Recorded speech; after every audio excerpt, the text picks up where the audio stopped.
Well, let's talk about both award ceremonies. With me is the musician and writer Sid Griffin, and fresh from winning a BAFTA for Outstanding British Film is the producer-director Ken Loach. Good to have you both with us. Ken, I guess we have to start with a huge congratulations for your BAFTA last night. Thanks a lot. For I, Daniel Blake, which is an incredible story, I think mostly of friendship.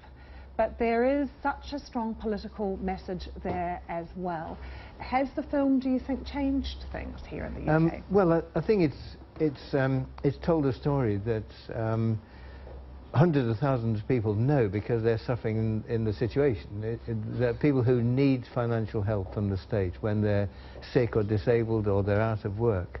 They're entitled to the money, but the government is treating them with such calculated cruelty that many of them are losing that support. They're facing hunger. The food bank support of charity food has gone up extraordinarily. People are choosing between keeping warm and eating. People are feeding their kids on biscuits. And there's a level of just brutality imposed by the government. Everybody knows it's going on, but it seems something we don't discuss. The film really does give a human face to some of the statistics. So let's just show our viewers a little clip from I, Daniel Blake. Well, I want to appeal. You have to apply online, sir. I was a carpenter. I've never been anywhere near a computer. So you need to run the mouse up the screen. No. Not now? No, not like that. I'm just going round in circles. I'm going to have to ask you to leave. I'm trying to explain to you a situation and you don't care. I've got about 12 quid in my purse. Do you know what? You've created a scene. Who's first in this queue? I am. Do you mind if this young lass signs on first? No, you carry on. This isn't your concern. I want you to get out as well. Just a little sense there of what the movie is about. That was the trailer from the film. But Ken, we talk a lot at the moment about how angry people are around the world.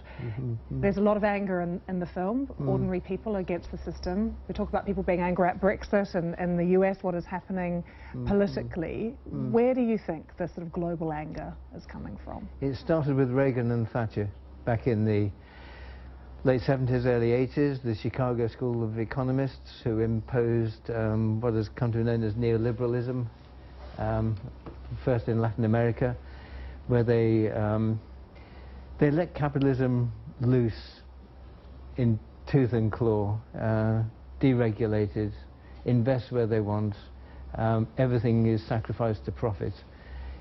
Whole areas are desolate when industries close, and people are left behind. And people are stranded. We've had mass unemployment, mass underemployment. Now we've got work where people work temporarily, casually, no security, 0 hours contracts, low wages, exploit themselves through so-called self-employment, which is actually being employed. And the whole consciousness of that drives politics and business has corrupted our society. And I have to say, BBC World does its bit, because it's a business channel. And I think if you had... When did you last have a Labour correspondent who interpreted what's happening to Labour? So, one suggestion, let the business world, let BBC World get a Labour correspondent to understand. To be fair, we have many stories about the changing face of the workforce and Labour from the point of view of the worker. From the point of view of the worker. Well, I could show you examples when we come up there. But Sid, I need to bring you in to talk about the BAFTAs, the GRAMMYs last night. Were you surprised about the lack of anger, almost, and the lack of sort of political thought that we saw expressed? I think some people thought with the Oscars coming up that we were building up to these award ceremonies being political platforms, and there were only a few moments last night. Well, I think it is a concern. I noticed that Katy Perry and others had something to say, and as well they might in these times, but I think there may well be an element coming into play here with a president like Donald Trump that is so much an attack dog, and Sean Spicer, his press secretary, is so much of an attack dog as well. It may be there are those that are getting a little timid about sticking their neck out. In this country, you have a lot of newspaper columnists and a very active newspaper, five daily national newspapers, and that's great. But some of those columnists today or tomorrow will be cynical and say, so-and-so stuck their neck out, but they're already, Katy Perry, for example, already has money, she already has X amount of wealth. And it does take some courage, I want to say, because no matter who you are, the moment you say, I'm for this and against that, you endanger, you possibly lose part of your audience. So there's a certain courage that's required to do that. Is the Grammys losing, though, some of its its reputation anyway, because once again we saw Adele, she didn't even want the award it seemed, beating Beyonce. We had black artists choosing not to go. A lot faster than the Grammys do. Music reflects the changes in society, but the Grammys have never been an accurate mirror of what's going on in Western pop music, and certainly not world pop music.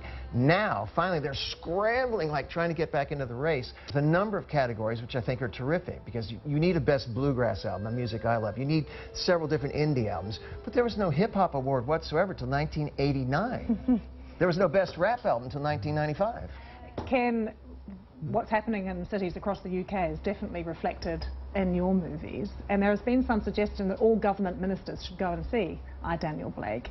Tell us what kind of feedback you've had, not from ordinary viewers, but viewers of people who work in government departments, who are sort of on the front line every day dealing with this. Well, it's very interesting. We've had response from, well, as you say, different people. People who work in the system who they were not allowed to speak to us directly when we were doing the research.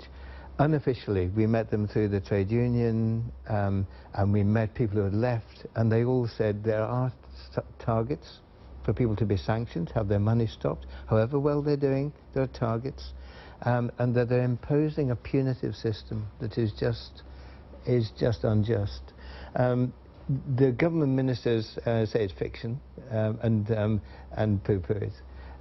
Debbie Abrams, the Labour shadow, has said she would abolish the hated work capability assessments, and that's where people who are sick or disabled are assessed when their doctors say they can't work.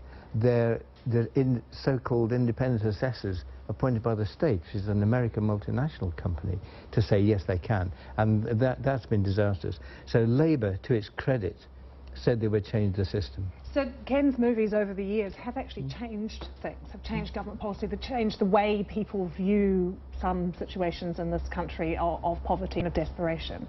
Do you see, just briefly, in America now, music starting to perhaps even more than ever fulfill a role there? There's no question that the arts will reflect what's going on in modern society, particularly when we're fractalized as we are now.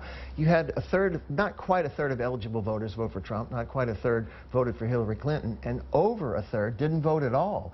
And there's a lot of voices out there that are going to have to be heard, a lot of songs that are going to be sung, and there's no question pop music, as superficial as it admittedly is most of the time, is going to reflect this, and it's going to reflect the voices of not just the person singing it, but the unsung people behind that artist.